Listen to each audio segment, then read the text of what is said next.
The first thing I'd like to say to both Tommy Rand and Sage Chance, collectively known as the Slime Balls, I hope both of you will be back in the ring soon.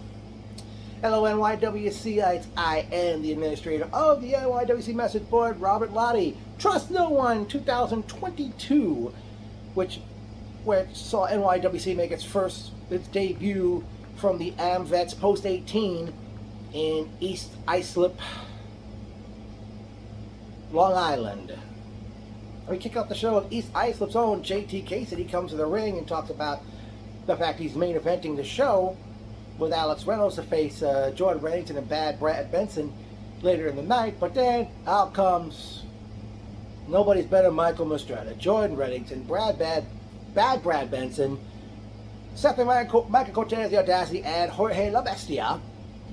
And the championship belt that Mastretta won last month, defeating Jaden Vallow in a singles match, was still in a plastic bag. And Mastretta had the microphone, and he feels, hey, I'm the champion, I should be main eventing, not you. And it eventually, Jorge, Jordan, Brad, and The Audacity, they come in the ring, and it's like basically a 6-on-1 attack until East Islip's own Bear Bronson comes out, and he ended up trying to hit Jorge with a chair while he was out on the floor. And Bear Bronson, he says, why don't we turn this into a 6-man tag later tonight? And he said, and you guys can join up with who I just hit with the chair.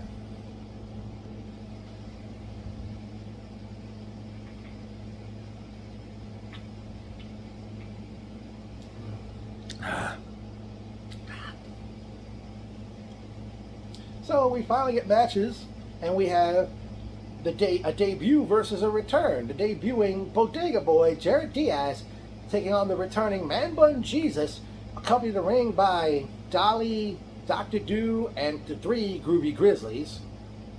Man Bun Jesus wasn't kidding around last month at Going the Distance when he said he was going to be unveiling new tights.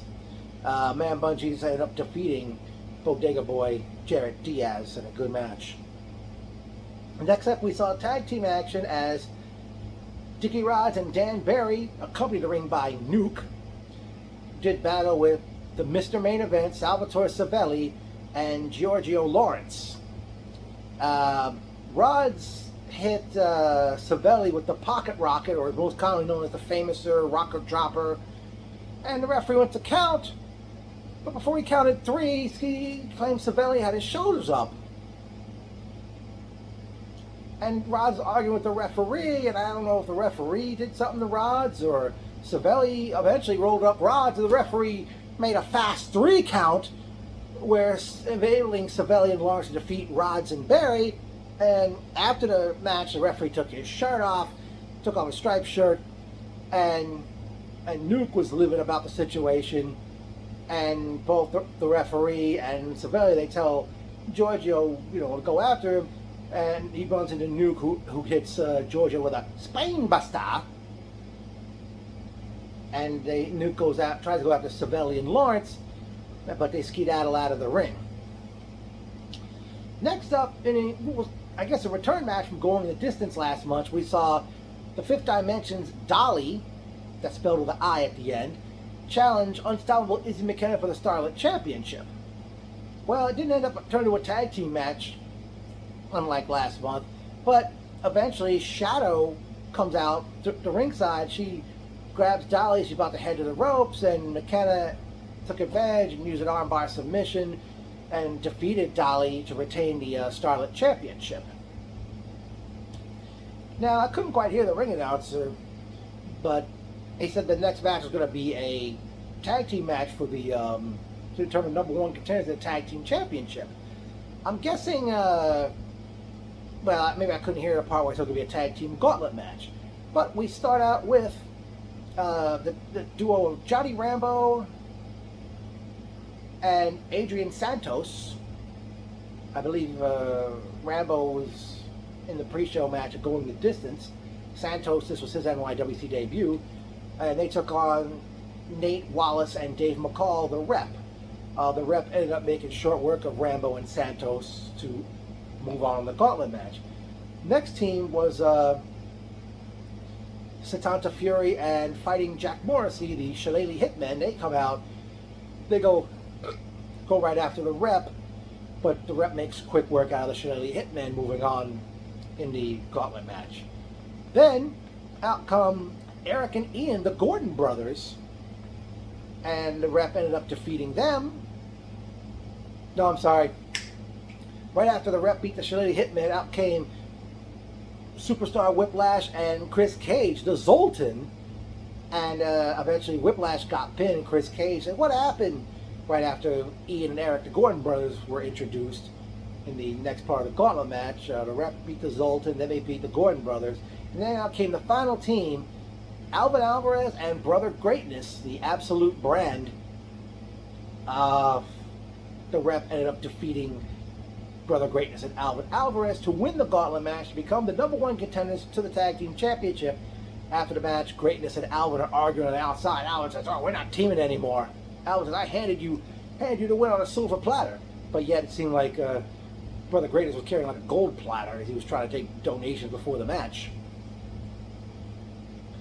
The next matchup, we see Bound to No One, Aiden Bale, challenging the cause of it all, Joey Conway, accompanied the ring by the Slime Balls, Tommy Rant, and Sage Chance. This, of course, was for the Fusion Championship. I believe Aiden Bale really had ways going, and at one point he actually nailed Conway with the old Dino Bravo move. You know, people know it as a sidewalk slam, but back when the late Dino Bravo wrestled, he used that as a finisher, and it was referred to by the late Gorilla Monsoon as that patented side suplex. Of course, it's not a finisher anymore, as we know. Not even a finisher when Kevin Nash used it in his Diesel days.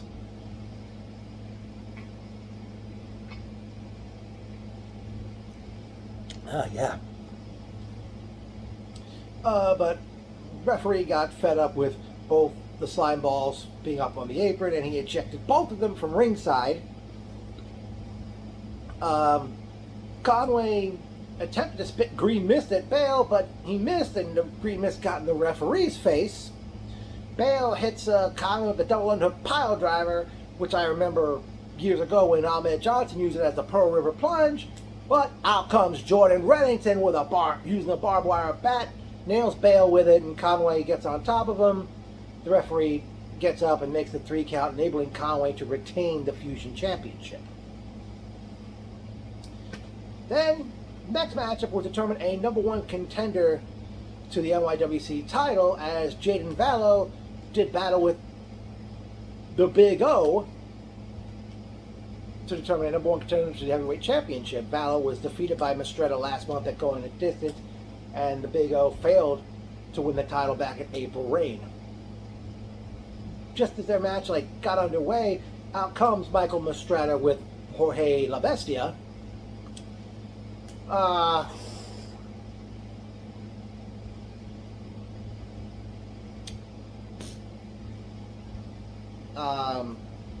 And Mistretta was like, "Oh, this match shouldn't even be happening," and you know, he says, "Vallow, I beat you for the belt last month," and he says, "Big O, you cashed in your Joker's Wild Battle Royal back in April Rain, and you failed to win the belt." Eventually, Mistretta gets in the ring, and it was kind of chaotic. What eventually happened was Mistretta had grabbed the belt, still in the plastic bag, hits Vallow with it, and the referee calls for the bell, and Vallow was awarded the match by disqualification, making him #1 contender to the NYWC title. And the Big O was livid about that.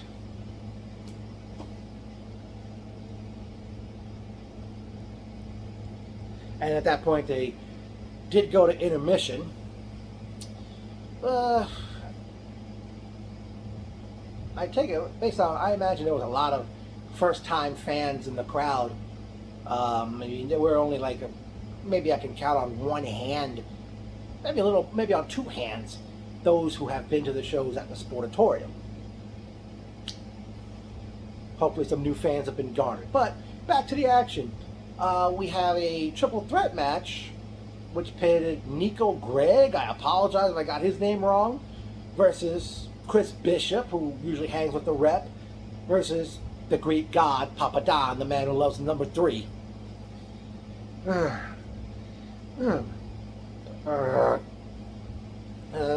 Seesaw battle went on with these 3 men, and eventually Chris Bishop picked up the win, defeated the Greek god Papa Don and Nico Gregg. Again, I apologize if I got his name wrong. Next up was a 3-way match for the Tag Team Championship, as we see Seth and Michael Cortez, The Audacity, versus Randy Summers and Brandon Watts, Milk Chocolate, versus Jose and Joel Maximo, the SAT, for the Tag Team Championship.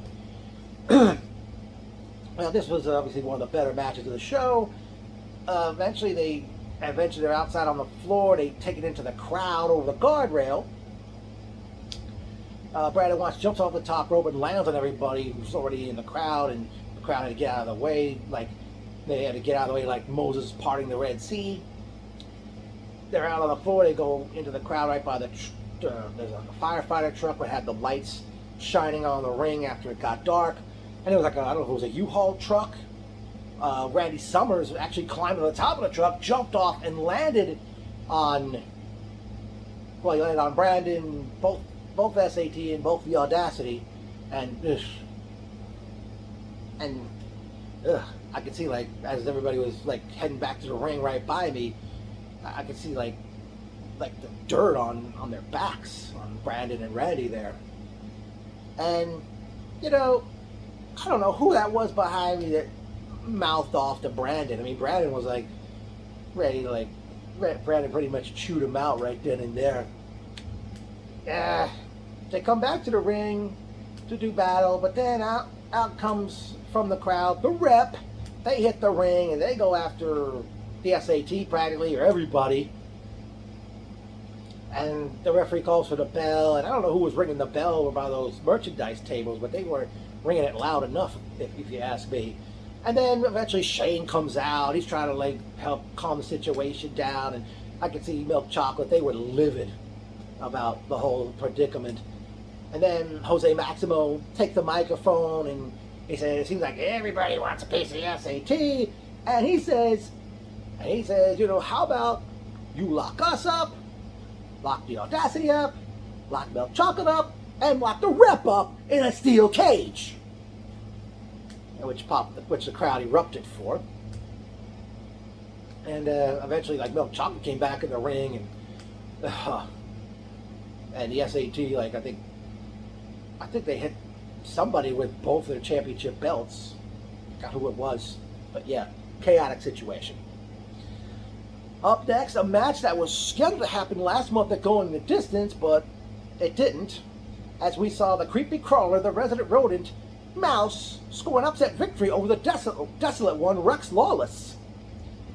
Of course, both Rex returned at Going the Distance last month. He faced Alvin Alvarez, but I was surprised Mouse picked up the win. Next up, we saw Willow Nightingale, or as the ring announcer just billed her as Willow, challenge Nobody's Better Michael Mistretta for the heavyweight championship.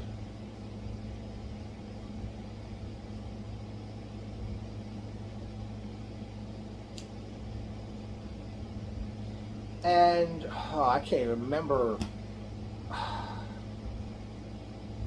how. I know how the outcome of the match, but I forgot the reason. Did Mistretta use the belt, or he did something to the referee, or did Jorge interfere?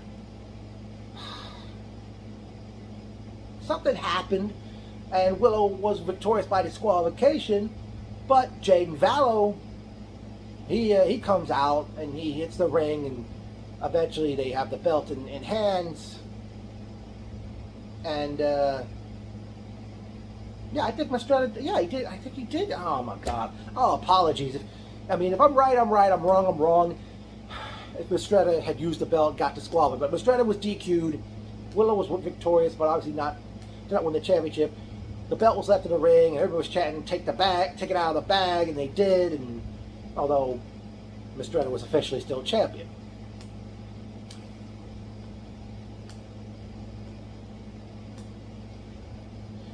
was main event time as we saw Jorge La Bestia, Jordan Reddington, and Brad Benson do battle with Dark Order's Alex Reynolds at NYWC Original, JT Kaysen, and Bear Bronson. Very good six-man tag and a lot of brawling out to the floor these guys did, and well put together match to all six of these men. And unless I'm mistaken, this was Jorge's in-ring debut.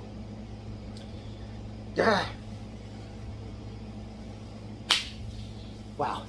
I mean, it was constant. I mean, Kaysen carried like a whole case of Pabst Blue Ribbon beer, and if you've never tried it, folks, that's very good beer. I was hoping he would have gave me a can as he came to the ring, but maybe he ran out. At one point, Bear Bronson, he's got Jorge, and he's coming over here, and he's like doing this to the crowd, and he goes right by, and well, I'll get to that later. But eventually, not surprisingly, Kaysen, Bronson, and Reynolds pick up the win over Jorge La Bestia, Brad Benson, and Jordan Reddington to end a fun, great, not only a fun night, a great night of NYWC on a Thursday night. Now, personal notes times. Great seeing Sam. Nice meeting his friend Justin. Hopefully he'll be back for a future NYWC show. Great seeing Donnie again. Amy, Steven Scogan. Great seeing Kyle. I forgot his last name. He hasn't been to a show in a while. He told me he's been busy working.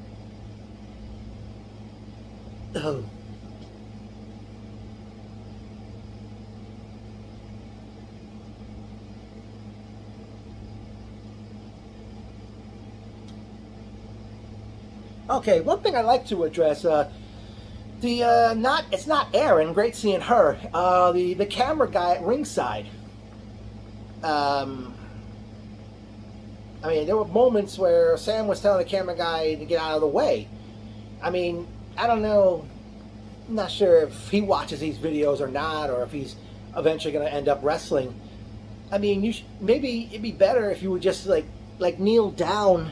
Like I know you gotta film and take photos. You're working.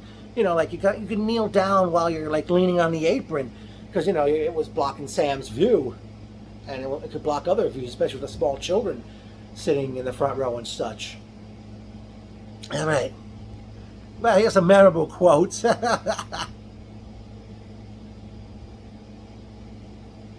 your middle finger. Wait, hold it. Put your middle finger down. There's kids here. You want to be ashamed. Wait, you want to be ashamed of yourself. Jordan Reddington to Sam as Jordan, Jorge, and Bad Brad were about to enter the ring for the main event. We represent the Lollipop Kids, the Lollipop Kids, the Lollipop Kids. Some of the people in the crowd towards Michael Mastretta. Nobody's drinking? Bear Bronson, when he and Jorge were going at it right by him, and he's going, he was going like this, looking for somebody's beer, and somebody was kind enough to pass a bottle of Heineken to him, and he dragged someone spitting in Jorge's face. Wow. Ugh. It's amazing. Here's something amazing. Alex Reynolds still remembered me after all these years, even though he's signed with AEW and he's really not a regular with NYWC today. After Kaysen and Bronson were victorious, he said, hey, how you doing, Robert? Right after that, so nice to know he still remembers me after all these years. Oh, all apologies to JT Kaysen, man. I didn't get an opportunity to come by buy a shirt. Hopefully you'll still be selling those Kaysen .316 shirts at future shows. And by the way, based on how everybody enjoyed the show, hopefully you'll find a place, maybe a building in East Islip somewhere, or unless you come back, wait till next summer to do an outdoor show at that place, because obviously when I went inside to use the bathroom during an admission, you know, I could see the ceiling was very, very low, so there's no way they could have done the show indoors.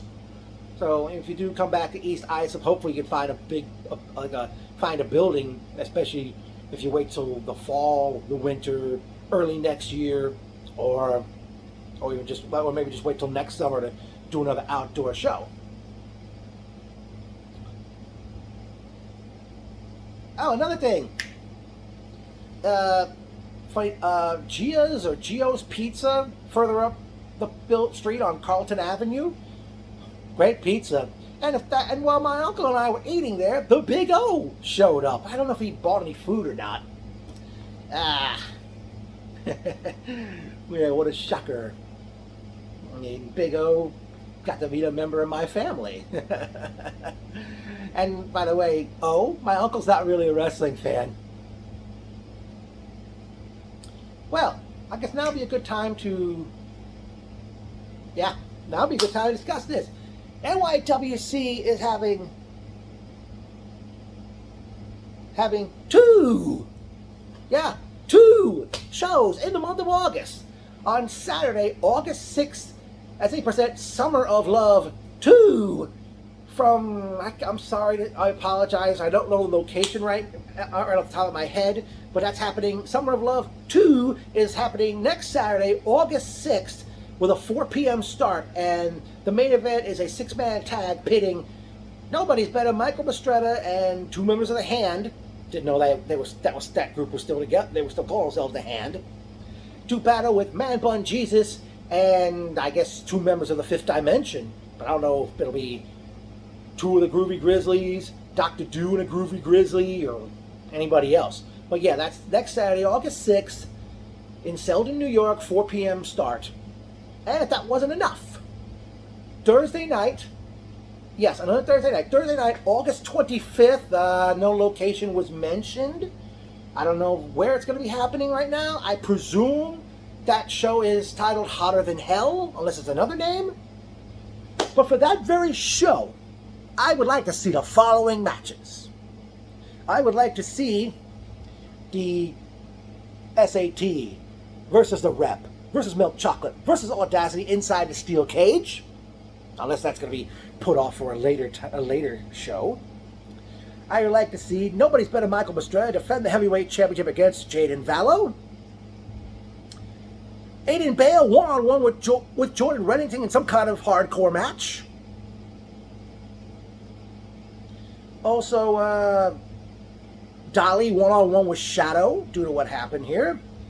Also, to another incident, I'd like to see Salvatore Savelli, Giorgio Lawrence, and that referee, who's apparently aligned with Savelli now, do battle with Dan Barry, Dickie Rods, and Nuke.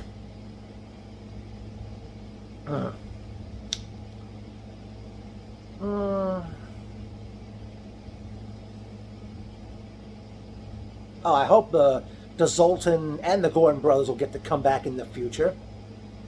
I did notice Ian Aldwin in attendance. Hopefully he'll get to come back to NYWC in the future.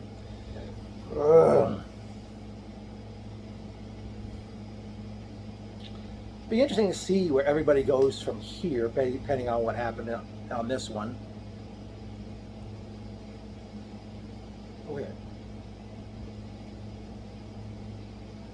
Wow, we had 11 matches here, folks. Oh, great seeing Chris Perry, Greg Gruber. I didn't catch Shane, but you know, Shane, it's great to see you try to squeeze as many people in on the show, because the gauntlet match was not announced, and neither was the triple threat featuring Chris Bishop was victorious in.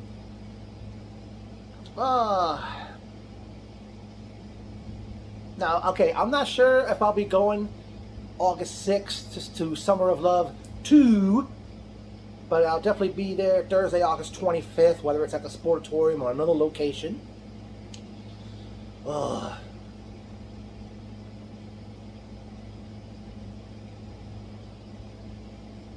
don't know who we could put Joey Conway against for the Fusion Championship, and don't know where the Big O is going to go from here.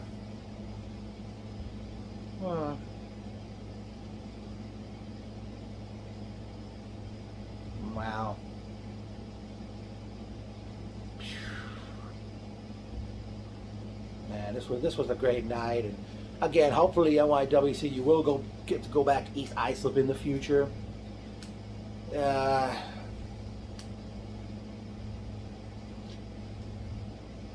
let me see if there's anything else I can remember, anything else I may have left out. Glad you started at 7 o'clock. No, I thought normally sometime in the past Thursday night shows would start at 8, but I'm glad you started at 7.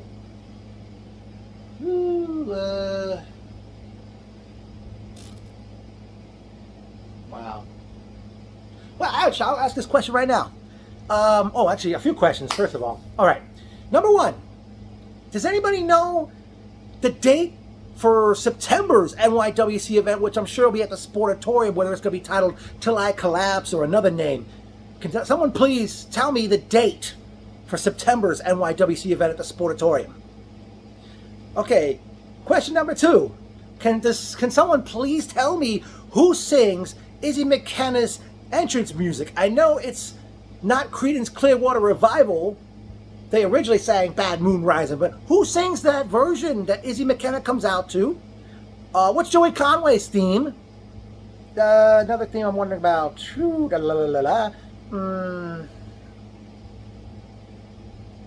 Wow, let me see. What other themes I'm wondering about? I think that's it for theme music. Okay.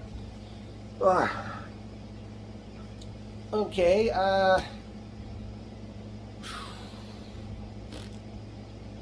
Any other questions I've got?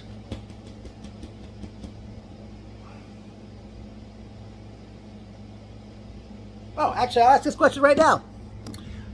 All right. Who would like to be the next recipient of my No Punches Pulled interview series? I know there were people in the past I would send their questions to, and some never responded to their questions. So I don't know if you know who you are. Hopefully you'll respond to them. If not, if you haven't done one yet, or you want to do another one, you know how to reach, get a hold of me. Probably you get a hold of me, you can message me on Facebook about it. Oh, and Kyle, you brought up a valid point. I know you said you miss the message board days, but even I will admit that message boards are passé, and it's all that social media. Okay? Now, if anyone wants to tell me, why you got a message board? It's 2022. Well, you know something? Teach that to somebody I used to know. The guy says he's too old school for Facebook. However, he had Twitter. So, you try to educate that individual, even though I don't talk to him anymore. All right. Okay, so hopefully everybody enjoys this recap. Hope, I'll definitely be there Thursday, August 25th, no matter where the show's happening. Again, as of now, in Summer of Love 2 on August 6th is up in the air for me right now. So, hope you enjoyed this, and NYWC rules!